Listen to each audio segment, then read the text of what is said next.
Cheikh Ahmed Sakhir Lo rahimahullah nee nañu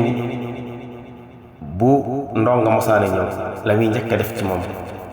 mooy dafay fexe ba jëmbat ci moom li nga xam ne moom mooy al muslim axul muslim jullitay mbokkam moom la njëkk a def ci moom.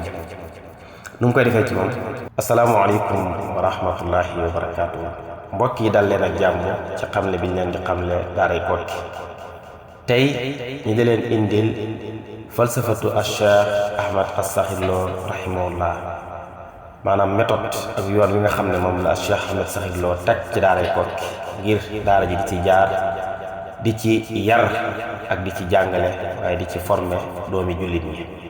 bu ñu doon tëggal falsafatu Cheikh Ahmed Sakhir Lo rahimahullah ci vidéo bu gàtt dañ naan la daf koo teg ci fondement bu l'islam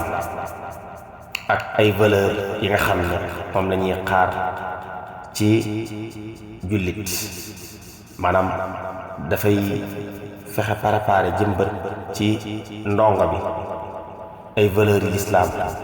waaye ay valeurs yi nga xam ne moom la ñuy xaar ci képp koo xam ne jullit nga. Cheikh Ahmed Sakhir Lo rahimahullah nee nañu bu ndonga mosaane ñëw la muy njëkk a def ci moom mooy dafay fexe ba jëmbat ci moom li nga xam ne moom mooy al muslim axul muslim jullitay mbokkam moom la njëkk a def ci moom. nu mu koy defee ci moom mooy dafay fexe ba wan xale bi na ko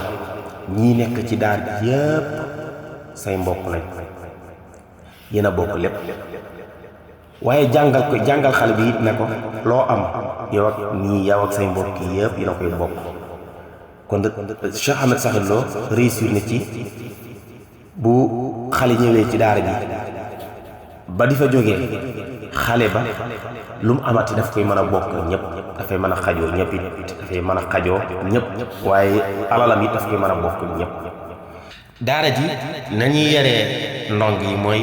la ñuy njëkk def ci ndong bi mooy al muslim axul muslim. kon falsafatu Cheikh Ahmed Sakhir Lo rahimahullah mooy dafay préparer tabax génération bu baax génération bu am valeur génération boo xam ne mi ngi leen di tabaxee ci daara ji ñu war a am ay xiyam ay valeurs yoo xam ne ëllëg ñooy nekk ëllëgi réew mi ñooy nekk ñoo xam ne tey ëllëg ñooy taxawu réew mi waaye dafa leen di préparer ci xale bi ba muy génnee ci daara ji fekk na tabax nañ ci moom mu mën a xajoo ak ñëpp mën a bokk ak alalam nit ak ñëpp maanaam dund social dañuy fexe ba tabax ko ci xale bi ba buy génn bu paree ñoom ñu nekk benn famille benn génération boo xam ne ëllëg ñoom dinañ mën di nemmeeku wante fu ñu toll waaye di dimbale wante it fu ñu toll. kon loolu mooy falsafatu Cheikh Ahmed Sakhir Lo ci tënk. ñu ngi leen di fàttali nag bisub le 28 décembre incha allahu rabbi waaye numéro yaa ngi noonu képp ko am looy yónnee ca daara ji ca daanaka juróomi junney ndonga bu manqué tuuti